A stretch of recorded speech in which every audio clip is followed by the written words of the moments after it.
Students, நம்ம இந்த வீடியோல CBSE class 12 ஸ்டூடெண்ட்ஸ்க்கான டிஃபரன்ஷியல் ஈக்குவேஷன் லாஸ்ட் எக்ஸசைஸ்ல இருந்து கொஸ்டின் நம்பர் 5 பார்க்க போறோம். இதுக்கு முன்னாடி இருக்க எல்லா எக்ஸசைஸோட ஆன்சர்ஸும் நம்ம சேனல்ல இருக்கு. தேவைப்படுற ஸ்டூடெண்ட் பார்த்துக்கோங்க.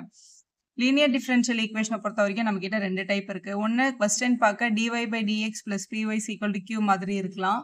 இல்லனா டைப் 2 வந்து dx by dy plus px is equal to q பேட்டர்ன்ல இருக்கலாம். சோ இதுதான் நம்மளோட ப்ரொசீஜர் பேசிக்கா. இப்போ நம்மளோட क्वेश्चन வந்து இந்த பேட்டர்ன்ல தான் இருக்கு.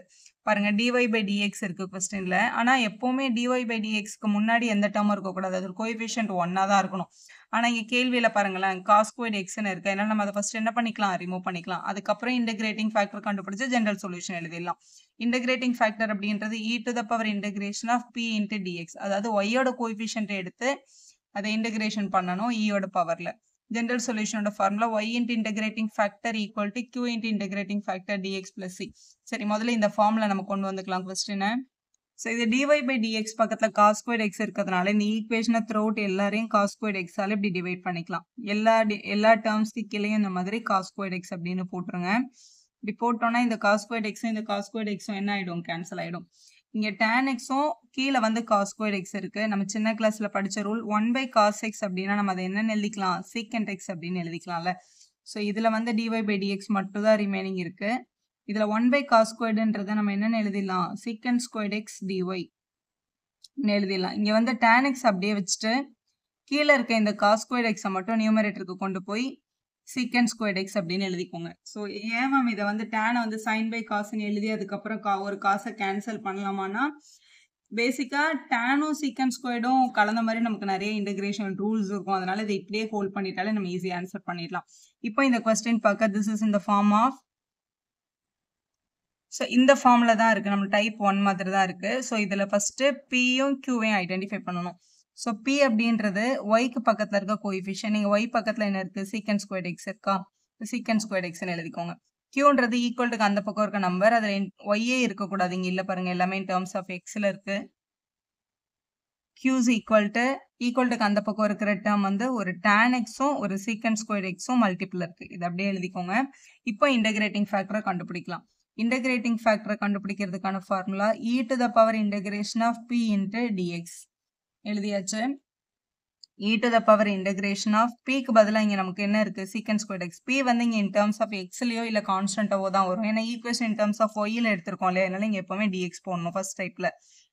secant squared x dx அப்படின்னு எழுதிக்கலாம். secant squared x இன்டகிரேட் பண்ணும்போது நமக்கு என்ன கிடைக்கும்? tan x கிடைக்கும். அப்ப e to the power tan x. இதுதான் நம்மளோட if. இது எதுவுமே சிம்பிளிஃபை பண்ண முடியாது. இது அப்படியே வச்சுக்கோங்க. இப்போ ஜெனரல் சொல்யூஷனுக்கு வரலாம். ஸோ இதான் நம்மளோட ஜெனரல் சொல்யூஷனோட ரூல். இதில் ஈக்குவேஷன் இன் டேர்ம்ஸ் ஆஃப் ஒய்ன்றதுனால ஃபர்ஸ்ட் ஒய் வருது. ஒய் மல்டிபிள் பை இன்டகிரேட்டிங் ஃபேக்டருக்கு நம்ம கண்டுபிடிச்சிருக்கிறது e to the power tan x. அது அப்படியே இருக்கட்டும். ஈக்குவல் டு இந்த பக்கம் integration of q first. q வந்து tan x secant squared xன்னு இருக்கு. So tan x into secant squared xன்னு அப்படியே எழுதிக்கோங்க. Multiple by integrating factor. Integrating factor என்னன்னு கிடைச்சிருக்கு? e to the power tan x அப்படின்னு கிடைச்சிருக்கு. இங்க dx plus c அப்படின்னு போட்டலாம். ஸோ இப்போ இவங்களை இன்டகிரேட் பண்ணோம். இதுல நிறைய டேர்ம்ஸ் இருக்கு பாருங்க. tan secant squared எல்லாமே இருக்கு. ஒரு சின்ன சப்ஸ்டியூஷன் எடுத்து தான் நம்மள இவங்களை என்ன பண்ண முடியும்? இன்டகிரேட் பண்ண முடியும். சரி, என்ன சப்ஸ்டியூஷன் எடுக்கலாம் அப்படின்னு பாருங்க. கொஸ்டின்ல tan x வந்து நம்ம tன்னு எடுக்கிறோம்னு வச்சுக்கோங்களேன். So tan x is equal to tன்னு எடுத்தா ரெண்டு பக்கமும் இன்டகிரேட் பண்ணும்போது என்ன ஆயிடும்? tan இன்டகிரேட் பண்ணா secant squared x வரும். t இன்டகிரேட் பண்ணும்போது dt by dx வரும். நம்ம dx இந்த பக்கம் எழுதிக்கலாம். இந்த secant squared xும் dxும் dt மாறிடும் tan x tன்னு எடுக்கும்போது. அப்ப இந்த ஈக்குவேஷன்ல நம்ம இந்த இன்டகிரண்ட் பார்ட் இருக்குல்ல, இன்டகிரேஷன் பார்ட், அதை மட்டும் தனியா எடுத்து சால்வ் பண்ணிட்டு அதுக்கப்புறம் இந்த ஈக்குவேஷன் 1ல கொண்டு வந்து என்ன பண்ணிக்கலாம்? சப்ஸ்டிட் பண்ணிக்கலாம். ஸோ இன்டகிரேஷன்ல நம்ம கிட்ட ஒரு tan x ஒரு secant squared x e power tan x dx இருக்கு. இதுல நம்ம எடுத்த இந்த t சப்ஸ்டிடியூஷன் பண்ண போறோம். இன்டகிரேஷன் ஆஃப் இந்த e power tan x இந்த tan x ரெண்டுமே இந்த tan x பிளேஸ்ல t போட்டுருங்க. t இந்த tan x வந்து t ஆயிடுச்சு. e power tan x வந்து e power t ஆயிடுச்சு. இந்த secant squared xும் இந்த dxும் என்னவா மாறிடுச்சு? dtன்னு மாறிடுச்சு. இப்ப திருப்பியும் மல்டிப்ளிகேஷன் இருக்கு. tன்றது வந்து அல்ஜிப்ரா. e power t அப்படின்றது வந்து எக்ஸ்பொனென்ஷியல் ஃபங்க்ஷன். அதாவது இன்டகிரேட்டிங் பை பார்ட்ஸ்ல தான் இவங்களை நம்ம என்ன பண்ண முடியும்? இன்டகிரேட் பண்ண முடியும். ஹைலைட்னு எழுதி பாருங்க. tன்றது அல்ஜிப்ரா, e power tன்றது எக்ஸ்பொனென்ஷியல் ஃபங்க்ஷன். அப்போ இதுல வந்து இதுதான் உங்களோட முதல் ஃபங்க்ஷன், இது உங்களோட ரெண்டாவது ஃபங்க்ஷன். ரெண்டு ஃபங்க்ஷன் வந்து வித்தியாசமான ஃபங்க்ஷன் ரெண்டு பேர் மல்டிபிளா வந்தாங்க அப்படின்னா இன்டகிரேட்டிங் பை பார்ட்ஸ் பண்ணணும். எப்படி பண்ணணும்னா ஃபர்ஸ்ட் ஃபங்ஷன், செகண்ட் ஃபங்ஷன் வரும்போது, இவங்கள இன்டகிரேட் பண்ணும்போது நம்மளோட ரூல், முதல் ஃபங்ஷன் அப்படியே எழுதணும். 2வது ஃபங்ஷனோட இன்டகிரேஷன் வேல்யூவ எழுதணும். மைனஸ் போட்டு இன்டகிரேஷன் போட்டு ஃபர்ஸ்ட் ஃபங்ஷனோட டிஃபரன்ஷியேஷன் எழுதிட்டு 2வது ஃபங்ஷனோட இன்டகிரேஷன் எழுதணும். மேம் நான் இதை யூவின்னு படிச்சு வச்சிருக்கேன் அப்படின்னா நீங்க அப்படி கூட அப்ளை பண்ணிக்கோங்க. ஸோ இதுல இந்த ஆன்சரை பாருங்களேன். முதல் ஃபங்ஷனோட டிஃபரன்ஷியேஷனும் 2வது ஃபங்ஷனோட இன்டகிரேஷனும் மட்டும் தான் நமக்கு எப்பவுமே தேவைப்படும்.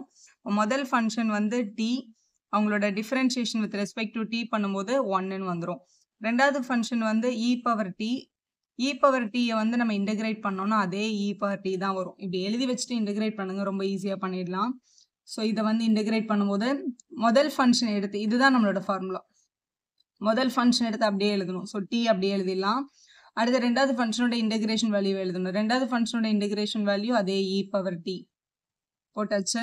அப்புறம் மைனஸ் போட்டு இன்டகிரேஷன் சைன் போட்டு ஃபர்ஸ்ட் ஃபங்ஷனோட டிஃபரன்ஷியேஷனை போடணும். ஃபர்ஸ்ட் ஃபங்ஷனோட டிஃபரன்ஷியேஷன் 1. அப்போ 2வது ஃபங்ஷனோட இன்டகிரேஷன் வந்து அதே e பவர் t தான். ஸோ இப்படி எழுதிடலாம். பக்கத்தில் வந்து dtன்னு போட்டுருங்க. ஸோ இதில் வந்து 1 into e power t வந்து e power t. So t into e power t, திருப்பி இதை இன்டகிரேட் பண்ணும்போது அதே e power t தான் வரும். பக்கத்தில் ப்ளஸ் c அப்படின்னு போட்டுக்கலாம். ஸோ இதில் tக்கு பதிலாக நம்ம வந்து என்ன எடுத்திருந்தோம், tan xன்னு எடுத்திருந்தோம் இல்லையா? அப்போ இங்கே எல்லாத்துலேயும் என்னென்னு எழுதிருங்க, tan x அப்படின்னு எழுதிருங்க. இப்போ இது வந்து ஒரு tan x, e power tன்றது e power tan x minus திருப்பி e power tan x plus c அப்படின்னு கிடைக்குது. இதுதான் இந்த கொஸ்டின்ல இருந்த இந்த இன்டகிரேஷன் பார்ட்டோட ஆன்சர். இப்போ இதை எடுத்துட்டு போய் இந்த ஃபர்ஸ்ட் ஈக்குவேஷன்ல என்ன பண்ணிட போறோம், சப்ஸ்டியூட் பண்ணிட போறோம். சப்ஸ்டியூட் இன் 1, இதான் என்னோட இன்டகிரேஷன் கிடைச்ச ஆன்சர். இதுல சப்ஸ்டியூட் பண்ண போறோம். y multiple by e power tan x equal to இந்த இன்டகிரேஷன் பார்ட்டை எடுத்துட்டு அதுக்கு பதிலாக நம்ம கண்டுபிடிச்ச ஆன்சர் என்னது, tan x into e power tan x minus e power tan x plus C அப்படின்னு கிடைச்சிருக்கு. சப்ஸ்டியூட்டட் இன் 1, ஃபர்ஸ்ட் ஈக்குவேஷன்ல சப்ஸ்டியூட் பண்ணதுனால இது கிடைச்சது. இதுல இங்க ஒரு e பவர் tan x இருக்கு, இங்க ஒரு e பவர் tan x, இங்கேயும் e பவர் tan x இருக்கா. அப்ப எல்லாத்தையும் நம்ம என்ன பண்ணிக்கலாம், e பவர் tan x ஆல. ஸோ எல்லாத்துலயும் e பவர் tan x இருக்கிறதுனால இதை சிம்பிளிஃபை பண்றதுக்காக divided by e power tan x பண்ணுங்க. எல்லா டேர்முக்கு கீழேயும் e பவர் tan x எழுதுங்க. அப்ப இந்த பக்கம் என்ன வரும், y into e power tan x இருக்கு, டினாமினேட்டர்ல ஒரு e பவர் tan x. இந்த பக்கம் நம்ம கிட்ட ஒரு tan x into e power tan x இருக்கு. இவங்க கிட்டயும் e power tan x ஆல டிவைட் பண்ண போறோம். Minus e power tan x by e power tan x. டெஃபினட்டா இந்த c க்கு கீழேயும் e power tan x எழுதணும்.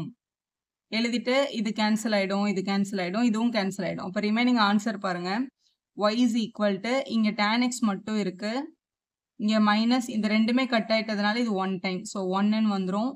பிளஸ் c, இந்த e பவர் tan x நியூமரேட்டருக்கு எடுத்துட்டு போனோம்னா e பவர் மைனஸ் tan xன்னு வந்துடும். எப்பவுமே அந்த பவரோட சிம்பிள் வந்து பிளஸ்ல இருந்தா மைனஸ்லயும், மைனஸ்ல இருந்தா பிளஸ்லயும் மாறிடும். இதுதான் நம்மளோட ரெக்வயர்ட் ஜெனரல் சொல்யூஷன் கொடுத்திருந்த லீனியர் ஈக்குவேஷனுக்கு. வீடியோ யூஸ்ஃபுல்லா இருந்தா ஒரு லைக் போடுவோம், ஃப்ரெண்ட்ஸ்க்கும் ஷேர் பண்ணுங்க, subscribe channel for more videos.